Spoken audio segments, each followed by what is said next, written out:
അബ്ദുല്ലാഹിബിൻ ജാഫർ റളിയല്ലാഹു അൻഹു പ്രസിദ്ധ ഉദാരമനസ്കനായിരുന്നു. യാത്രാമധ്യേ തോട്ടത്തിൽ ഒരു അടിമ പണിയെടുക്കുന്നത് അദ്ദേഹം കണ്ടു.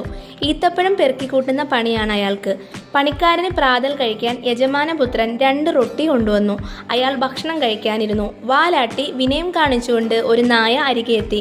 റൊട്ടിയിൽ നിന്ന് ഒന്ന് അയാൾ നായയ്ക്ക് നൽകി. നായ അത് പെട്ടെന്ന് അകത്താക്കി. നാവ് നുണഞ്ഞുകൊണ്ട് അത് വീണ്ടും തലയാട്ടി. 2ാം റൊട്ടിയും അയാൾ നായയ്ക്ക് നൽകി. അടിമ ചെയ്യുന്നത് കണ്ട് അബ്ദുല്ലാഹിബിൻ ജാഫർ റളിയല്ലാഹു അൻഹു അത്ഭുതപ്പെട്ടു. അയാൾ ചോദിച്ചു, ഭൃത്യ, താങ്കൾക്ക് ഇന്ന് എന്താണ് ഭക്ഷണം? അടിമ പറഞ്ഞു, നിങ്ങൾ കണ്ടില്ലേ എൻ്റെ ഭക്ഷണ രീതി? ഇത് സാധാരണ നായകളെ കാണാത്ത പ്രദേശമാണ്. ഈ നായ വിശന്നു വലഞ്ഞാണ് വന്നത്.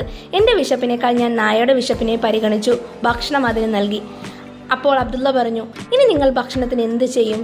വിശപ്പ് സഹിച്ച് വയറ് ചുരുട്ടിക്കിടക്കും. പിന്നെ താമസിച്ചില്ല. അബ്ദുല്ലാഹിബിൻ ജാഫർ ഭൃത്യൻ്റെ യജമാനൻ്റെ അടുക്കൽ ചെന്നു അടിമയെ വിൽക്കുമോ എന്ന് ചോദിച്ചു. യജമാനൻ ചോദിച്ചു, നിങ്ങൾ എന്തിനാ അയാളെ വാങ്ങുന്നത്?